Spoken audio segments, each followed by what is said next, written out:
Assalamualaikum dan selamat sejahtera anak-anak murid semua. Tentu tak sabar nak cuti sekolah kan? Lagi seminggu saja. Jadi hari ini cikgu nak santai dengan kamu. Kebetulan pula hujung minggu, hari Jumaat, Sabtu, Ahad cuti. Kecuali negeri Kelantan, Terengganu, Kedah, Johor, mungkin hari Ahad mereka bersekolah. Jadi pada hari ini cikgu nak sampaikan kepada kamu kisah cerita, kerana murid-murid suka nak dengar cerita. Kisah Raja dan Anai-Anai. Kenapa Raja dan Anai-Anai? Biasanya Raja dengan rakyat. Nak tahu kamu kena dengar betul-betul. Okey. Dipendekkan cerita. Pada masa dahulu, di dalam sebuah negara, ada seorang raja dikabarkan tak boleh tidur. Raja ni dah bulan-bulan tak tidur-tidur. Dulu dah raja dalam bahasa istana dia panggil bulan purnama lah. Kan bahasa istana dia ada makan, bersantap, tidur, beradu. Raja ni dah tak berbulan-bulan tak boleh tidur. Jadi tentulah letih. Raja ni susah hati dan sebagainya. Dia pun panggillah memanda Perdana Menteri dia. Orang kuat dia di istana. Wahai memanda Perdana Menteri, cuba kamu cari seorang tukang cerita yang hebat, yang boleh bercerita pada beta, agar beta boleh mendengar cerita tersebut dan beta boleh tidur. Raja kata, zaman dahulu mana ada televisyen, tak ada handphone dan sebagainya. Jadi tukang cerita pada zaman dulu kita panggil penglipulara. Penglipulara ni akan pergi satu tempat, satu kampung bercerita.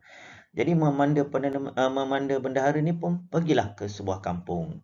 Lalu buat pengumuman, barang siapa yang berjaya menidurkan raja, raja akan memberikan, raja kaya raya, raja akan memberikan emas dan wang ringgit, hadiah dan sebagainya. Jadi berita ni tersebarlah kepada tukang-tukang cerita yang hebat-hebat. Tukang cerita ni pun dah tak sabarlah. Mereka pun berebut-rebut nak pergi ke istana dan nak jumpa dengan raja, nak mengajak raja, nak sampaikan cerita supaya raja ni boleh tidur dan mereka mendapat hadiah. Jadi terpaksalah memanda bendahara ni pun susunlah jadual. Hari ni siapa, hari esok siapa. Okey, sehinggalah raja berjaya tidur. Seterusnya, giliran tukang cerita pertama masuklah ke istana. Dia ikut ranking lah. Tukang cerita yang pertama ni tukang cerita yang paling hebat lah dekat negeri tu. Jadi dia dengan perasaan bangganya dia kata, yang lain tak payah ceritalah. Dia kata, hamba. Dalam bahasa istana dia guna hamba lah. Hamba, tuan hamba dan sebagainya. Hamba akan berjaya membolot hadiah, emas dan sebagainya. Dengan rasa bongkak dan semua, dia pun masuk. Berjumpalah dengan raja. Raja di atas katil. Raja dah letih tapi tak boleh tidur. Dia pun sampaikan cerita. Tukang cerita yang hebat, dah pasti dia nak sampaikan cerita yang hebat pada raja. Raja ni pula bila dengar cerita yang menarik, raja ni tak boleh tidur. Habis satu cerita, habis satu cerita. Akhirnya yang mengantuk bukan raja. Tukang cerita ni dah mengantuk. Dia kata tak ada cerita dah. Dia dah letih dah. Sebab kita normal siang kita berjaga, malam kita tidur sepatutnya. Jadi raja ni tukang cerita pun dah mengantuk. Dia pun keluarlah. Dia kata dia gagal. Hari berikutnya giliran tukang cerita yang kedua. Yang kedua ni pun tidak kurang hebat juga. Sama juga. Masuk cerita. Tapi raja tak tidur-tidur juga. Dipendekkan cerita, sampailah kata 10 orang tukang cerita ni 10 hari raja tak tidur. Raja seronok mendengar cerita. Jadi raja lagi letih lah. Akhirnya dia kata, memanda bendahara, beta tidak boleh tidur. Hari itu memanda bendahara kata tukang cerita yang hebat berjaya menidurkan beta, tapi gagal. Raja pun dah macam murka, marahlah. Pergi cari lagi dia kata. Pergi kampung lain pula. Jadi memanda-manda mana berani lawan. Apa saja raja titahkan, raja suruh sebagainya, dia akan menjalankan tugas. Mana pergilah kampung lain pula. Kebetulan waktu pengumuman dibuat. Dia kata, siapa yang berjaya menidurkan raja-raja akan bagi hadiah dan sebagainya. Pengumuman yang sama dibuat kepada kampung yang lain pula. Kebetulan didengari oleh seorang pemuda. Pemuda ni orang susah. Dia terdengar raja tak boleh tidur. Dia timbul rasa simpati dan kesihan. Dia kata, kalau aku satu hari pun tak tidur, ni raja dah bulan-bulan tak tidur. Macam manalah raja ni? Dia sayang raja. Dia simpati. Dia pun menawarkan diri. Ada tukang cerita yang lain juga datang. Pada masa yang sama dia menawarkan diri. Memanda bendahara ni pun tengok. Siapa kamu? Tengok dalam list nama. Tak ada tukang cerita. Tak pandai cerita pun dia kata, bagilah peluang pada dia. Tak apa, giliran kamu giliran yang terakhir sekali, dia kata. Kita bagi tukang cerita yang hebat daripada kampung ini. Dia pendekkan cerita. Kumpulan ni pun pergilah. Masuklah orang yang pertama. Ini siri dari yang kedua dari kampung lain pula. Tapi raja tetap tak boleh tidur. Sama juga. Raja tetap mendengar cerita yang menarik dan sebagainya. Satu cerita-cerita, habislah giliran. Kampung yang kedua 10 orang. Tinggallah seorang pemuda.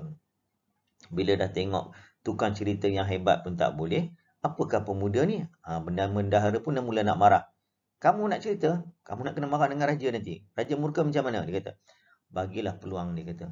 Dia nak jumpa raja juga. Akhirnya, bendahara pun macam tak percaya. Dia kata, kamu masuklah. Bila masuk saja, raja pun terkejut. Kenapa kamu pakai yang macam ni? Adakah kamu tukang cerita? Dia kata dia bukan tukang cerita yang hebat dan sebagainya. Tapi dia kata dia nak jumpa raja. Dia nak bagi raja tidur. Macam mana? Raja tanya. Bagaimana kamu nak bagi tidurkan saya? Ada kamu cerita? Tak apa mana, tuanku. Tuanku duduk berehat dulu. Saya akan cuba sampaikan satu cerita pada tuanku. Supaya tuanku boleh tidur. Dia pun mulalah cerita. Orang tak ada pengalaman bercerita. Jadi macam mana dia kata nak bagi raja ni tidur? Kalau dengar kata dia, cerita-cerita yang hebat, tentu tuanku tak boleh tidur. Jadi pun dia bawalah satu cerita. Ceritanya tentang anai-anai.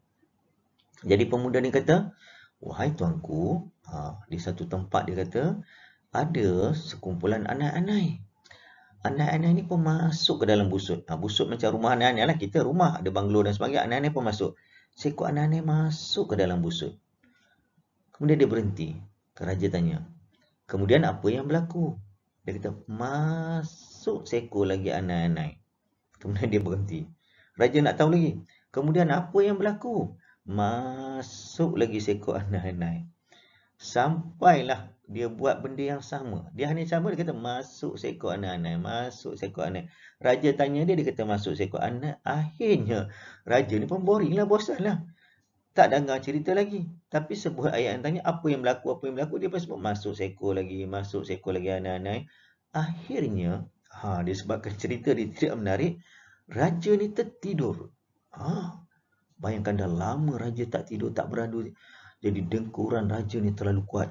Pemuda ni rasa simpati sangat. Perlahan-lahan pemuda ni pun keluar. Jumpalah memanda bendahara.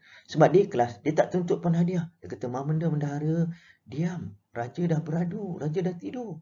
Dia pun keluar, dia kata, izinkan hamba untuk pulang ke rumah hamba. Hamba dah jalankan tugas, dia kata. Nanti dulu, memanda dah tak bagi keluar. Dia kata, nanti raja akan bagi hadiah. Dia kata, tak apa.